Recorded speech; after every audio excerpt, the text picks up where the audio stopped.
whenever. So, Okay, guys, we are recording. Welcome to the podcast. Today we have Ashton. Did I say that right? you did, yes. She is a carnivore and she has a really good story. I'm really excited for her to tell it to you guys. So, without waiting any longer, Ashton, why did you start carnivore and what did you do before you started carnivore? So, I started Carnivore because I saw how it was affecting my family when they started. They were seeing changes that I had been trying to have for myself for years, and I just had no success. I had tried all the diets, keto, paleo, all of that, and just wasn't seeing results like I had hoped. So, I got into the carnivore stuff with my family, which was a big help, and it just helped me thrive.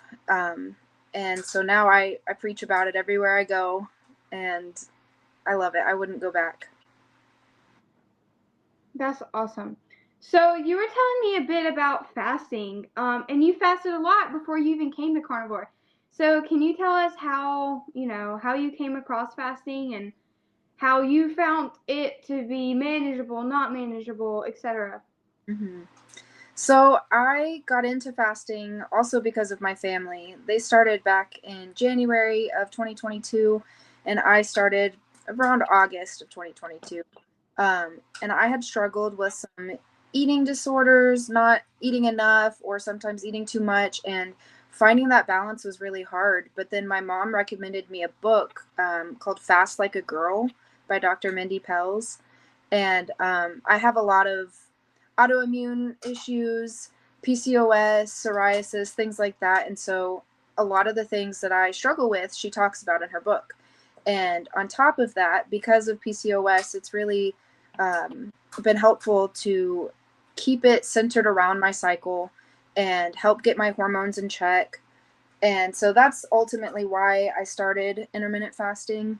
And it was hard at first because I had to learn the balance between, okay, is this starving myself? Am I eating in my window? How is this helping me? And how do I feel on it? And that was a big thing for me. And after the first, I'd say probably 2 to 3 weeks or so, it started getting much easier and it started becoming more natural. And I started noticing some healing with it already. So. So, when you were intermittent fasting, can you kind of tell me more about what you were doing? How many hours were you fasting? What were you eating? Mm-hmm. So at first, I was really sticking to the book, and the book talks about during days 1 through 10, you fast 13 to 72 hours and so forth, and it varies depending on where you are in your cycle. Um, I stuck to that for a couple months, and I did see changes. I noticed that I was starting to have more symptoms around the time of my cycle, and I was able to pick up a pattern on what my body was doing.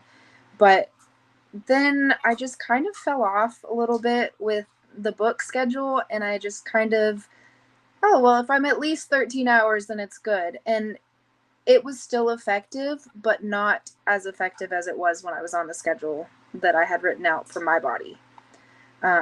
Fasting is definitely not a one size fits all thing for people. So usually my fasts last from 13 to 72 hours on the long days, and then shorter days will be 12 to 15. I try to go closer to 15, but sometimes life just throws it at you, and you gotta make do with what you got. So, I was talking to Dr. Kiltz this morning, and he was, Dr. Kiltz. mm-hmm. He was talking about fasting too, and we were talking, about a lot of stuff. But when he was talking about fasting, see, he's very different from a lot of these carnivore people. Mm-hmm. He's very one-word answers. Like, is HRT good? No, no. Like, he's so firm in what he believes, and that's honestly so inspiring. So what he was saying this morning was that humans don't need to eat every day. We don't even need to eat every week. Now, we probably should, but we don't have to. And I'm kind of on Dr. Kiltz's side. I think a lot of people he's like, well, if we were in the wild, we wouldn't be eating every day. Sometimes it would take a couple weeks to even find food. And he's right. He's totally right. But also, back then, our bodies weren't destroyed by these chemicals we have now.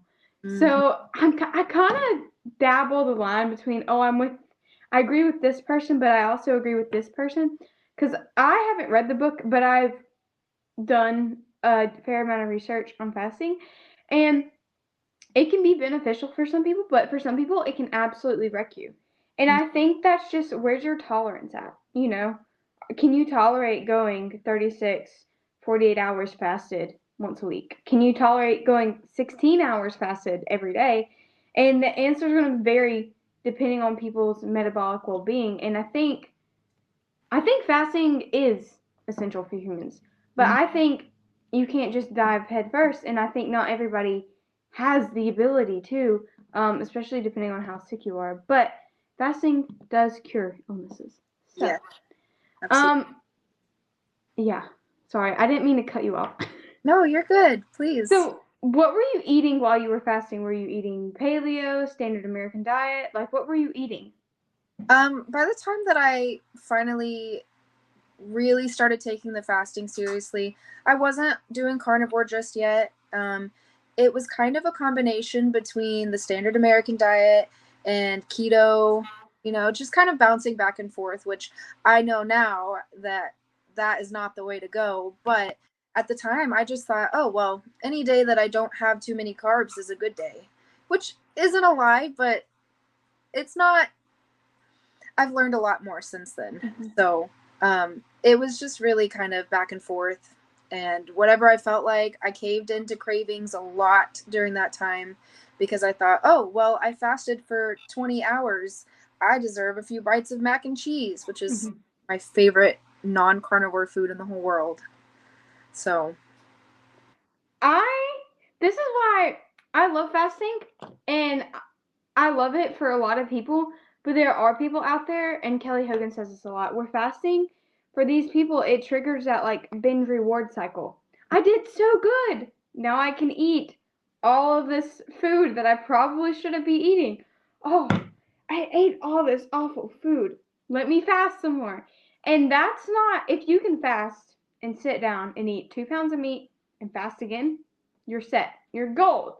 But if that fasting is making you jump off of your diet, it's disturbing you mentally, is it really worth it? And that's what a lot of people have to decide, because fasting is for everybody's bodies, but it's not for everybody's mind. exactly. I love how you weren't one of these people who just, like, because I did intermittent I don't even know what I was gonna say. I did intermittent fasting too, and I did it on a standard American diet as well, and I wouldn't say I was even low carb. And I don't think it really did much for me. And I think intermittent fasting helps if you're not eating every 4 hours or 2 hours or 6 to 15 times a day like most people do, but when you're still eating these foods that spike your insulin, it almost kind of makes the fasting not work. Because your body needs time to rest and digest what you put into it. And if you're putting all the sugar and the carbs and things like that, your blood sugar is going to have a hard time regulating. And the longer your fast goes, the longer to be able to regulate. But if you just keep eating and eating, it never really steadies out. Yeah. Well, and then I think it's different. If you're fasting on carnivore, you don't have a blood sugar spike, so your blood sugar can't drop. If you're eating sugary foods and you eat this giant meal, so your, like, blood sugar spiking to 300-400, and then you don't eat for a day or two, your blood sugar is going to crash. And you're going to feel lethargic, you're going to get hangry, and you're just going to feel awful. And that's why people don't fast on a standard American diet. That's why they think it's so hard. And me personally, I get hungry when I'm fasting, but other than that, like, it's pretty smooth sailing for me. So would you say the same thing? I would agree, honestly. When I first started, I struggled a lot with just the hunger pains, but I learned that our body tells us we're hungry when actually we're thirsty sometimes. And so staying hydrated is a very important thing when you're starting out with fasting. And then as you get more into it, you start to feel less hungry and realize that, oh, well, all those times that my stomach was growling and I just needed a quick snack from the fridge, you realize that, oh, well, my body was trying to tell me I was thirsty, and it's having those cravings because it knows, oh, well, I want all the sugar. It's a quick dopamine hit. It feels so good to get it when you first get it in that moment, but then you regret it later. You feel bad. Your skin is breaking out. You have all these problems. And I think it's really important for people to make that connection, that our diet really, really does heavily influence basically all aspects of our health. Yeah. Well, and then my favorite way of thinking about it is, could you go for a can of sardines right now? Could you go for a cold burger patty? Could you eat a stick of butter? If not, are you really hungry? Nope. Yeah. You know, there's even times where I'm like, I want some carnivore ice cream. Could I eat some sardines? Am I that hungry? No, not really. Or, you know, I want some pepperonis and cheese. Now, I'm not for the whole processed meats. I think they're good on occasion, but I know a lot of people who just eat and eat and eat them. And those processed meats are addictive too. So is dairy. So that's where I kind of have to go in my mind to be like, could I eat a can of sardines? Mm-hmm. Which I like sardines, so maybe I have it easy. I'm not a fish person, but sardines and tuna, like I can eat those no problem. So Never tried sardines, but I have heard wonderful things, and I know it's great for the omega-3s, and maybe I ought to give it a try sometime. So let's talk about what the switch was when you started carnivore. So you had PCOS, psoriasis. What else? Did you have any other medical conditions? I did, and I still do to a degree, but it's gotten much better.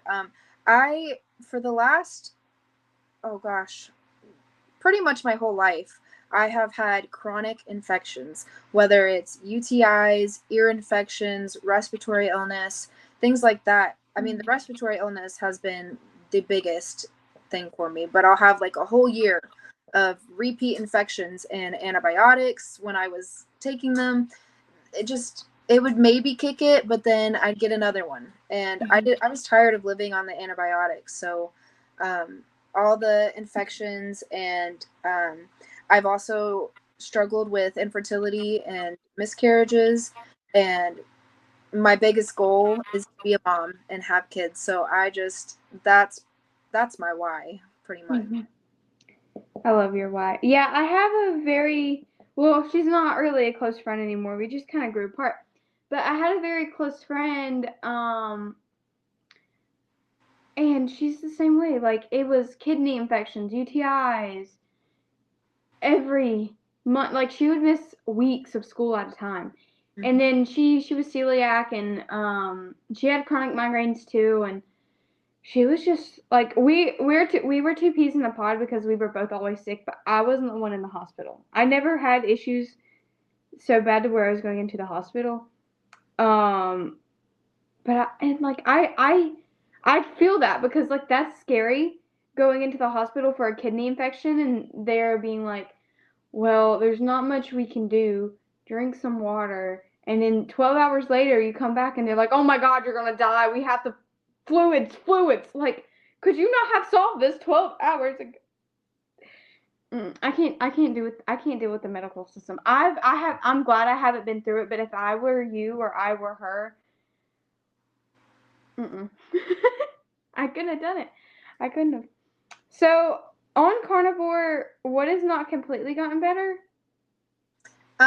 Well, when I was gone for the month of June, traveling and whatnot, I really let it all go. If I wanted mac and cheese with my cheeseburger patties, I would have it because I went on a cruise. And that's not an excuse. I caved, and I've had to accept that is in the past. But I made a lot of poor food choices during that time, and since I've gotten back, I have been very, very strict, I guess, so to say. And already since June, I have been seeing the results come back again, where my infections are less severe, less frequent. I have done a lot of research for my personal health and saw that I have the MTHFR gene mutation, possibly a double gene or a double carrier for it. But I also was realizing that every time I was about to get my period or was supposed to, I was getting sick. So even if I didn't. Flu-like symptoms? Flu-like symptoms? Flu-like symptoms, major respiratory infections like pneumonia, bronchitis, things like that. And it would come out of nowhere. I would be feeling completely fine, and then all of a sudden, and I found out that this is due to the drop in estrogen and all that, and it weakens your immune system. So I have seen that even my last cycle. I finally got it back, and I didn't get sick right beforehand. My skin has looked great compared to how it did even just a couple weeks ago. My psoriasis, I only have it a little bit in a couple of places, and it's healing. Whereas before I had it my knees, all my knuckles, ears. That's why I get ear infections so frequently. But even that has cleared up, and it's really motivating and empowering to see that what I'm doing is working. That's awesome. Okay. Yeah, I used to experience the same thing before my periods. And honestly, I didn't even remember it till you just reminded me. Because I had all these chronic illnesses and all this stuff, and like when you don't have it anymore, you don't remember. Like, oh, what the flip? It flipped me. Hold on. There we go. Sorry, guys. Yeah, you don't remember it, and like for me, mine was not that bad, but I would get a cold. It's like, why do I keep getting colds every month? So then I started tracking when I was having colds, and it was right around the time I had PMS. So crazy. Yeah. I want to talk more about the MTHFR gene. I was talking to a friend the other day, and she was talking about this, and I have no clue what it is. So can you kind of explain that for me? Okay, so I will not lie and say that I have done all the research on it, but in my story and my experience, I found out that my mom was tested for it and she has it. And based on what I know about my dad's health and things like that, it seems like he probably has it too. So that's why I think maybe I have both genes for it. But basically, it affects how your immune system works. It affects how your thyroid and your hormones and everything. It also, the immune system's a big part, at least for me, because it means that like the smallest little breeze could give you some kind of illness. And it really affects my mental health as well. I've struggled with depression and anxiety for the majority of my life, and I had no idea why necessarily. I mean, there were life situations, of course, but after doing the research and finding out that, oh, I got this, I started acting on it, and things with the carnivore, things with intermittent fasting, it has really changed how I view the problems that are wrong with me. So I wish I could give more information on it, but I also want to make sure that the right information gets put out there, and I'm not sure that I would be able to give everything on that one right now. So my friend Sarah, she works under this lady, and I can't remember her name, but they have like a whole Facebook group, and like coaching thing where you can do keto, carnivore, animal-based, paleo, whatever. They coach you through that, but they also talk a lot about supplementing, which, whoa, taboo. Carnivores hate supplements. But I really like the way she goes about it because you have to take a test, not like a blood test, but like a quiz test where you're like, do you have these symptoms? Whatever. And then it recommends you supplements based on what it thinks you may be deficient on because most people now are not like me. They don't live out in the country. They don't have well water. They don't go roll in the grass. They don't pick up, dirt and flowers and yeast with microbes that help keep vitamins in your body. And their water is depleted. And above that, they're eating plants, which further deplete your mineral source. So she has like a really good setup of like clean supplements, and she talks a lot about like how supplements help your immune system. So I'm gonna send that to you. I don't know if you'd be interested in it, but I'm gonna write that down. I'm gonna send that to you. I'm also gonna link it below in the show notes for you guys.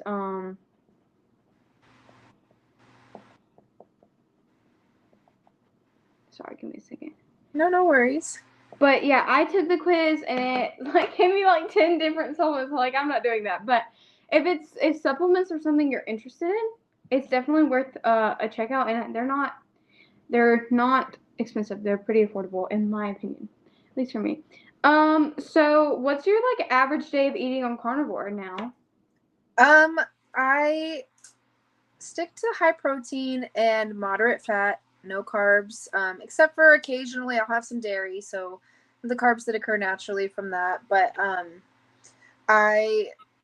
my favorite go-to lately anyway has been salmon cream cheese dip with pork rinds. And then if I'm not doing OMAD, which I try not to do OMAD as often, just as I've learned how my body handles it, I just can't get enough in one meal.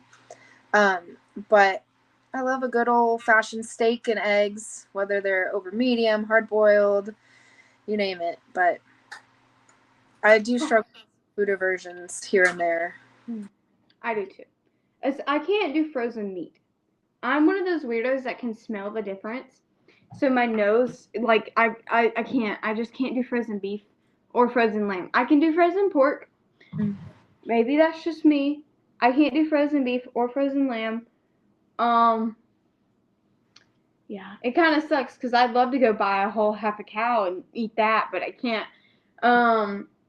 Yeah, I struggle with. Yeah, I just can't do it. It smells weird. So have you tried high fat carnivore? I did actually. When I first started out, I was doing high fat, high protein, and I found out that extra fat for me anyway was a little hard on my stomach. I was having a lot of GI issues. Like I could smell food and have to be in the bathroom immediately. I'm not even joking, like 5 minutes apart, I would be going to the bathroom. It was miserable, honestly, and I was groggy. Even though I was getting all that fat, it just didn't feel right for me. So I had to kind of adjust my levels with that, and so I do still get quite a bit of fat in each day, but not quite as high as I was in the beginning. I can tell you how to fix that if you want to ever do high fat again. Mm-hmm. You don't eat cooked fat. You don't eat rendered fat. You eat raw fat straight off a cow, like cow suet. That's it. Because your body can't digest the liquid fat. So you're not absorbing the nutrients from it. Plus the nutrients are halfway cooked out, and it just goes straight through you. Because I've had the same issues, and even though I don't eat raw fat now, if you do switch to raw fat, it's a game changer, like a complete game changer. And like a lot of people are against eating raw fat, and that's okay if this is something you don't want to do. But other than the GI issues, have you noticed anything different with weight? How you feel, your hormones switching to high fat from low fat, or yeah. So high fat, I do think that initially it was helping my cycle come back.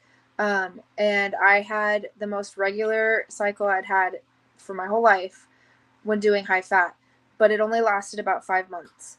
And I wasn't even doing the high fat for that long because I just felt like I couldn't take it. I was doing it for probably 2-3 months, and then I just realized this isn't working, and my periods still stayed consistent for a little while, and then I had a month or two where they were kind of weird, but at that point I wasn't getting enough fat. So once I found the balance, then things started getting better. The weight started falling off quicker again. I had better energy, better moods.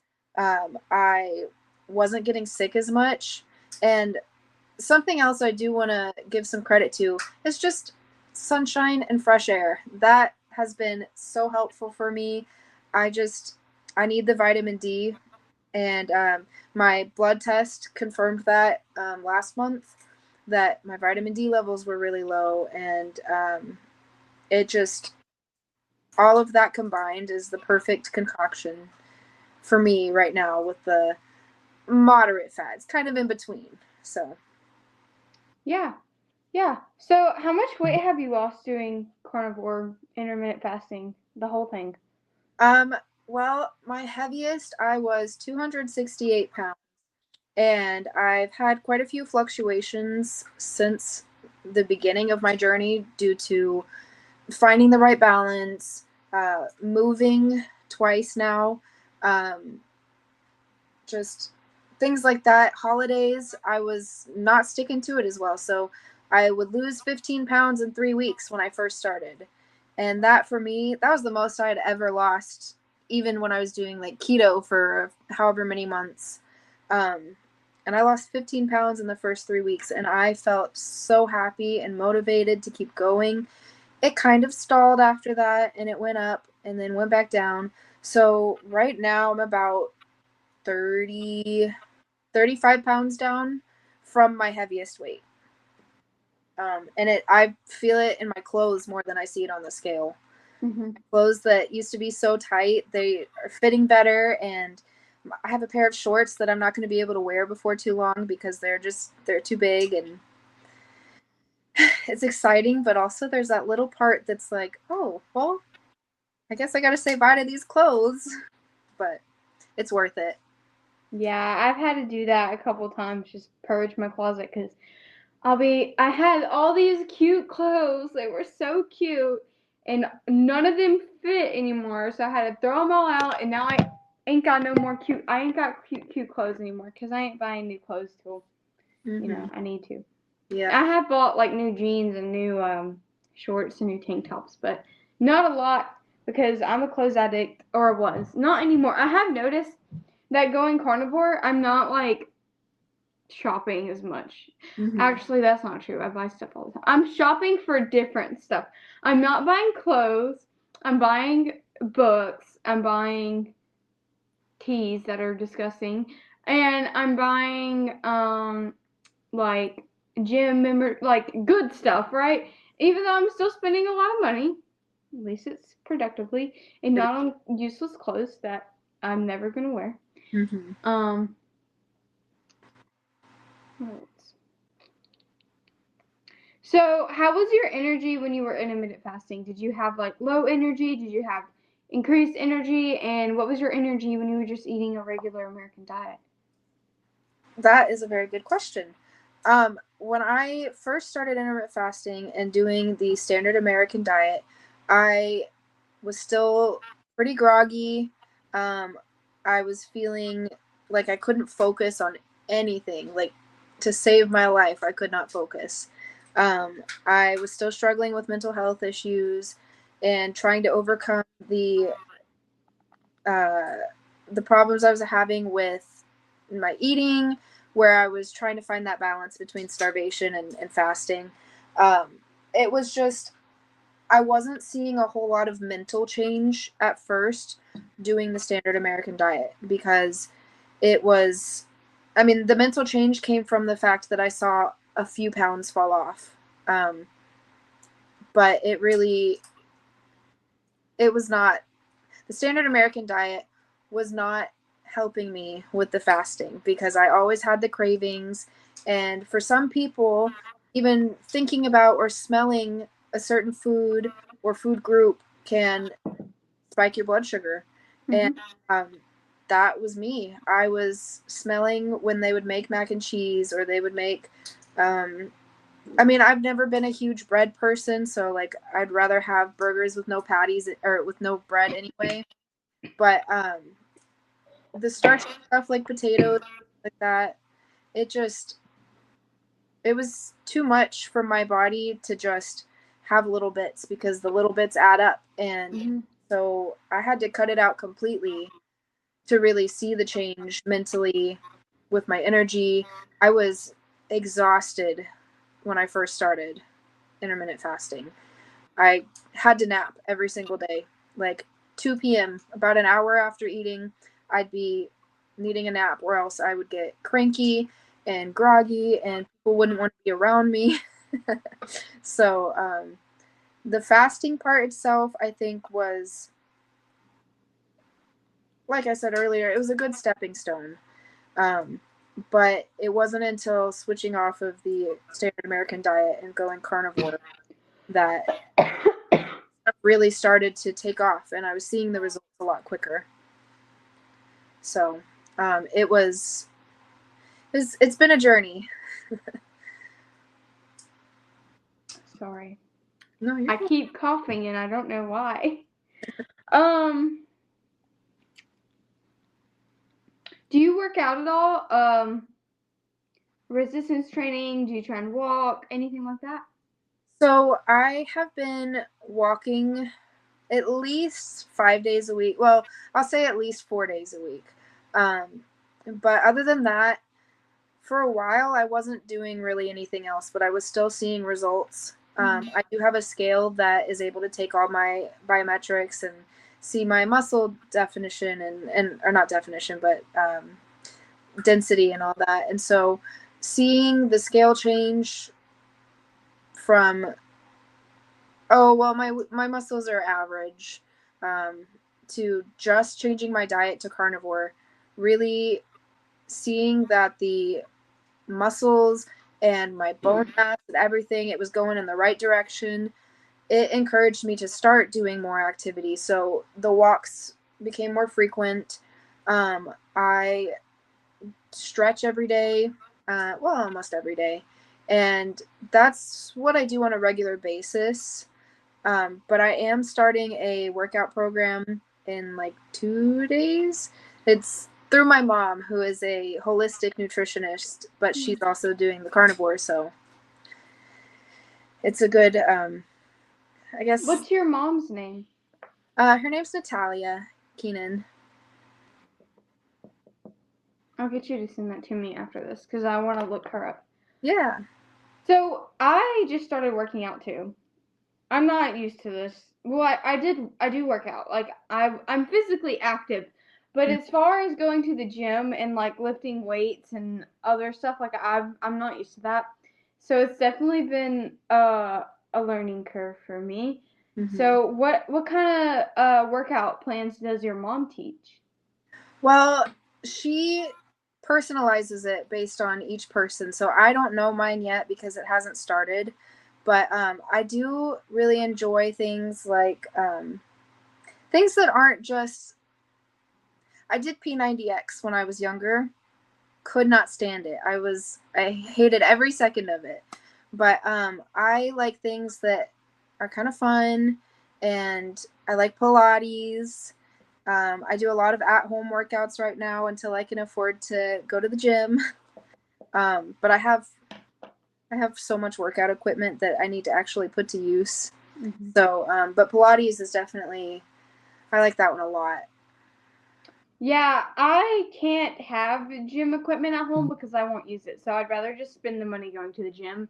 Mm-hmm. Because that way, oh, I'm spending money, I need to go. You know,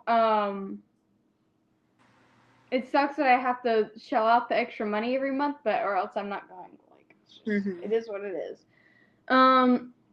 So how recently, when you added these foods back in, you know, cheated, whatever you want to call it, how did that affect you, and how hard was it to get back on plan? Well, one example, this was not super recent because since coming back from my cruise and everything, I've been really good about it. But I remember there was one night where we had no food to cook because it was poor planning on my part. And I was super hungry. I had already been fasting for like 36 or 37 hours at that point, which was the longest fast I had done up to that point. And my partner is not fully on board yet with carnivore, but I am working on that with him. And he was like, oh, well, let's get Taco Bell. It's cheap, it's quick, it's easy, and there's nothing I can get there. But he went and picked up Taco Bell. We had that, and I caved, I ate it, and I did not sleep. that was the first thing I noticed. It was like I was exhausted, and then I got in bed and I closed my eyes, and I kid you not, I sat there all night with my eyes closed thinking, okay, I'm gonna go to sleep now, and I couldn't. And then I woke up and I was swollen, my joints were stiff, and I was super achy. I had the worst headache, just awful. I woke up with like 4 new pimples on my face just from one night of Taco Bell. So that was a sign to me that, just keep doing what I'm doing and not have the cheats, not have those little sweet treats and fast food because it's easy. Like, in hindsight, I should have just continued my fast and gone to the store first thing in the morning, gotten eggs or something like that. But I was lazy. I was tired, and it was convenient, and that is the most appetizing thing when you're hungry, right? So, Let me tell you something. Your partner may or may not go carnivore. I don't know his situation. But if they're healthy and they don't have problems, I doubt they're going to go carnivore. And the only way that you can prove to them that this actually works is by your own results. mm-hmm. So, my boyfriend, he actually did do carnivore for like a couple weeks. But he's young, he's fit, he's active, and he noticed no difference. He was like, why can't I have cheesecake? Or like peach cobbler. I'm like, okay, I don't really care. Sometimes, it gets kind of frustrating because he knows so much about health and nutrition, and he still chooses to do questionable things. And I'm like, are you serious? Mm-hmm. He's like, well, it was good. I'm like, but are you like, you shouldn't be eating that or drinking that. Mm-hmm. They don't care. They don't have that self-preservation where it's like, if I eat this, my whole body's going to shut down. Mm-hmm. And I think that makes a difference for a lot of people, especially those people who cheat. Mm-hmm. I was a cheater to begin with, but I learned very quickly that I could not be one of those people. Mm-hmm. Yep. My boyfriend actually has a few things, nothing to the extent like I do or like you've had. He just really, growing up, he could eat whatever he wanted, would not gain weight. He was very active. He was doing soccer. He was doing a lot of things like that, MMA.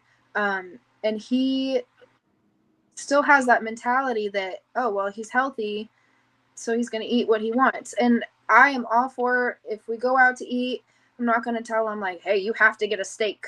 Like, he can eat what he wants. He's a grown man. But at home, when I'm buying the groceries and when I'm cooking, I keep it to where I'm making carnivore meals for both of us throughout most of the week. And then occasionally I'll give him a side of like mashed potatoes or rice or something that he likes just to keep him happy, because he swears that's what he needs. And I am all for it if he's happy and healthy. But his family, he has a family history of certain cancers like colon cancer.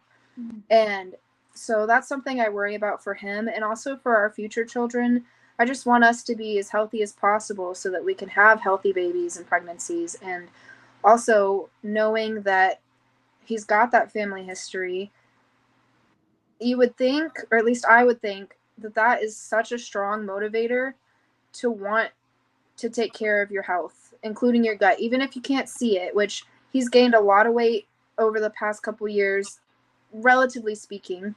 But I mean, now he's about the same size I am, but whenever we started dating, he was skinny. He was very, very skinny and had diamond cutting calves from soccer and just, so you can see that, but he doesn't get sick ever, even whenever I'm sick, and he'll still share drinks or he'll still give me a kiss when I'm sick, and he never, ever, ever gets sick, which is frustrating because he gets annoyed with how sick I get. But yeah, he's starting to understand that, okay, well, she can't help this.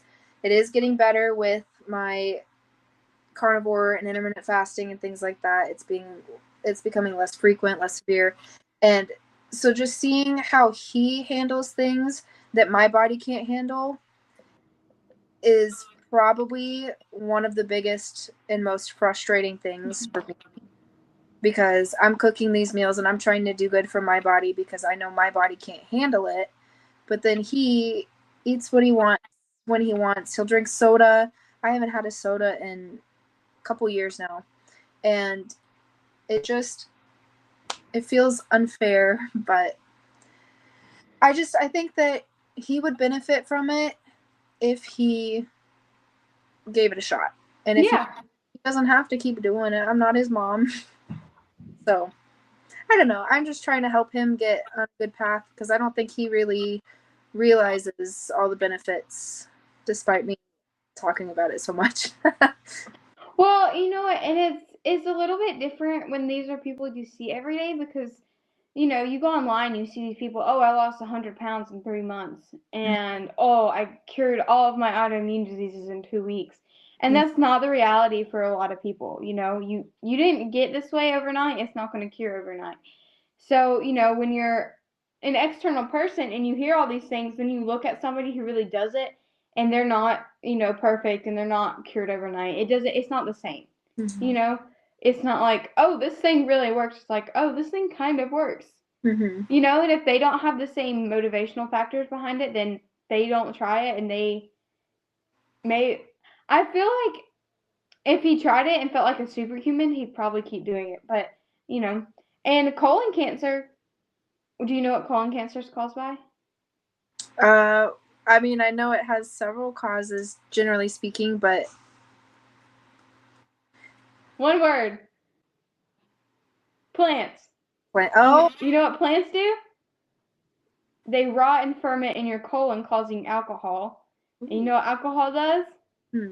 Cause liver disease. Ah. So are these things genetic? Debatable. Or are they just genetic because parents are passing down habits to children who are passing down habits to their children? Mm-hmm. We never know. That is a good question. I do have a question for you.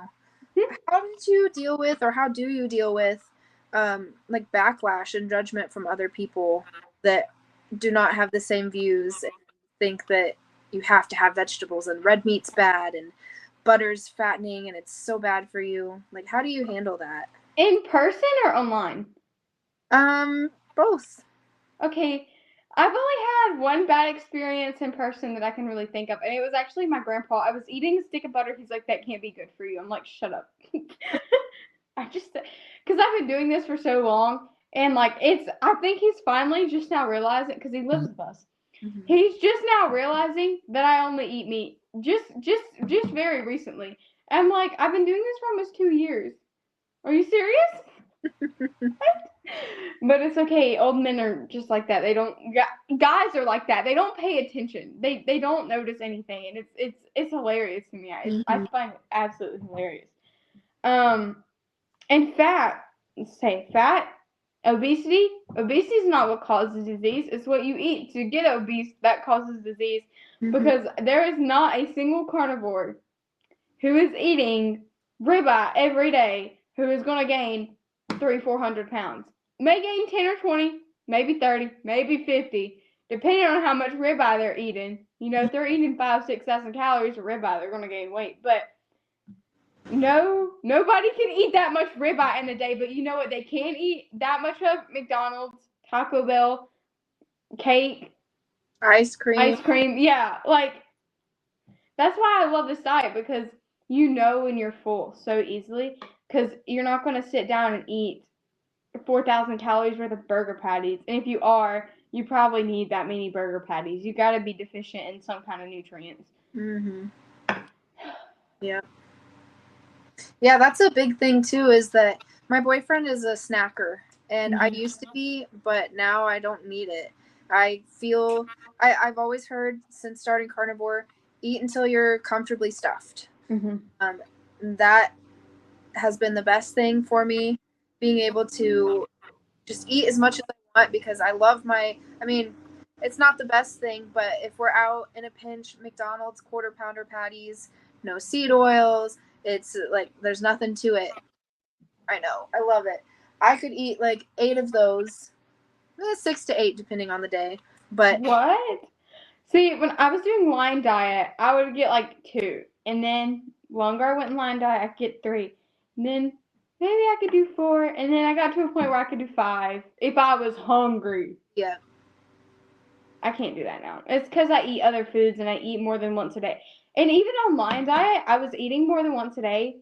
But for the most part, I was eating once a day because I wasn't hungry. Mm-hmm. And I really want to get back to that, but I'm not doing line diet again. No. How was that versus like what you do now?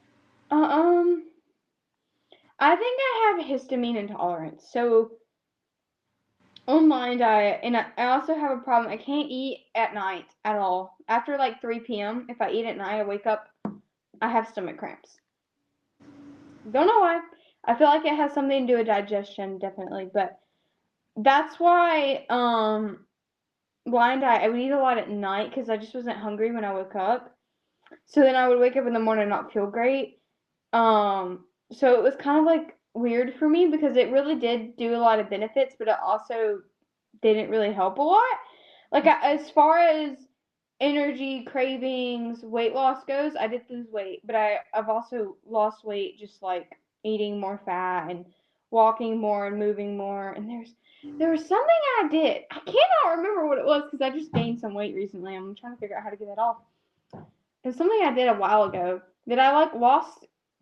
Oh, it was OMAD. I was doing OMAD. That's what I did. I did OMAD. And I got to my lowest weight, and it was like, oh my God, I'm so skinny.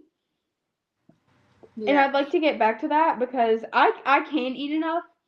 But right now, like just tracking food because I want to, if I eat 2-3 meals a day, I'm eating almost 3,000 calories. Mm-hmm.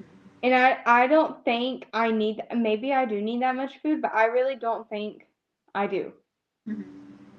So for me, it's like, okay, I'm not gaining a whole lot of weight very quickly, so I'm obviously close to my maintenance weight, but I would like to lose some weight. Did we lose you? Guys, we lost her.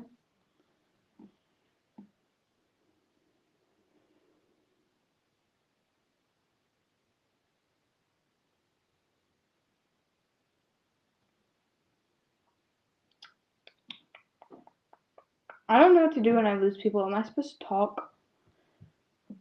What can I talk about? Oh, so you guys, my hair has been growing. I don't have any bald spots anymore. I'm very proud.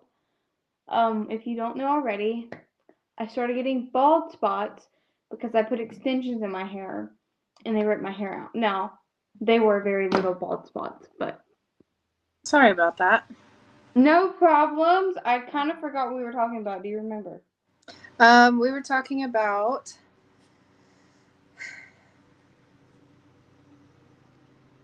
lion diet and how it was affecting you. Yeah. I didn't notice a whole lot of changes doing blind diet. And for me, it just wasn't worth it, to keep doing it when I didn't have any changes. Mm-hmm. And I can't stand them carnivore purists who are like, eat only red meat because maybe they had a different experience than I had. So, would you be willing to try a lion diet? I ask people this all the time. They're like, no. Only if I just am not seeing results or if I'm not feeling good with the way that I'm eating on just carnivore.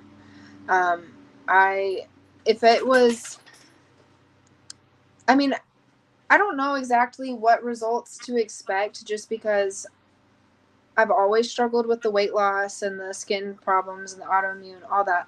And so I'm just happy to have results. But if for whatever reason it's just not working for me, or maybe I get my blood tested and I see that, oh, well, I'm really deficient or I have really high in a number that isn't supposed to be high, I would consider it, but I feel like it's a little too extreme. I noticed, okay, so I've done BBB and E strict. I've done standard carnivore. I've done carnivore no dairy. And I've done line diet. And the easiest one for me was line diet. I don't know why. It was like cutting there was such completion about it. I don't know another word. Like, it was absoluteness, right? Mm-hmm. One food, that's it. Absoluteness. There was no deciding, can I eat bacon today? Can I eat eggs and bacon? Can I eat eggs, bacon, and ground beef and butter? Or should I make a carnivore cheesecake, or should I it was just, I know what I'm going to eat when I get going home. There's only one food in the fridge for me to eat, and that was it. And I really would like to go back lion, but not have just beef. Um, Yeah. it's just that mindset. And now it did get to the point where after 50 or so days, where I was starting to crave eggs and butter, and it was like unbearable cravings. Mm-hmm. And it was mentally making me struggle so bad, and I think I was like low on folic. So many people diss folic acid. I'm like, I don't know what's wrong with it. There's folic acid in like eggs. Mm-hmm. I don't know. I personally need to do more research on that. But I was definitely not getting something that my body was used to having. Mm-hmm. And I think you can survive on only red meat, but can a lot of people thrive? That's debatable. Mm-hmm. I personally didn't. But I do think it's worth trying for 30, 50, 90 days, depending on Mm-hmm. what you want to do. Mm-hmm. I would agree. I really love how carnivore, a lot of people who are eating the standard American diet, and they hear about, oh well, you only eat meat, well, animal based products, um, they are thinking, oh well, that's so restrictive, that's, how can you only do that, that's so expensive too. But one YouTuber that I really really love, her name's Laura Spath. I love her. She has her carnivore on a budget videos. That really helped me get started. Steak and Butter Gal, love her too. Um, I'm still working on being able to just take a bite of butter, but I'll get there. I like making brown butter bites. But the thing is, people think that it's so restrictive and so expensive, but there's ways to get around it, and there's ways that actually in a lot of ways it's freeing, because your body isn't constantly in fight or flight mode because you're putting all the bad things into it, and your body is a machine, and what you put into it, that's the fuel, and that determines how it runs. So I just want to say that carnivore has been the least restrictive out of all the diets and the trends that I have tried. Because I'm not sitting there feeling like, oh man, I can't eat my mac and cheese. Like, it's just, I know I can't. And does it have a mom? That's awful, but that's what my mom told me, was that you can eat it if it had a mom at one point. And I'm with you on that. This was a really good episode. yeah. I'm really happy to have you on today, and I'm going to tell my audience this. I tried yerba mate today. At first, Ashton saw it. I was not a fan. Not a fan. It's starting to grow on me. I did put a little bit of allulose in there, just because I had some left and I need to use it up. Mm-hmm. But you're supposed to like put it all the way up the cup and then fill up the cup with water and then put like one of them sifty straws that don't suck up all the leaves in there. And I could not do that. That is going to be too strong. This tastes like, it's worse than unsweetened tea. I will drink unsweetened tea. Okay, this is awful, but it's starting to grow on me. So I guess I'll check in with you guys at some point later on if I like this yerba mate or not. But I wonder if it helps the GLP-1 production or not. If not, maybe I'll try Unicity. If you know what Unicity is, it's a supplement. It's a GLP-1 concentrate. But there are some semi-questionable ingredients in there that I've kind of gone back and forth. Is this questionable or is this not questionable? And if I try them and I like them, I may buy into it and start selling them. Who knows? But I thought I would give the cheaper option a try first. So let's end on that note. I hope you guys have a good day. I have to go.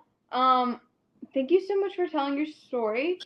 And I would say hope you have a beautiful Wednesday or Saturday, depending on what day this episode comes out, but I don't know right now. So have a good day, guys. Yeah, meet your best self. Bye. Thank you. Thank you.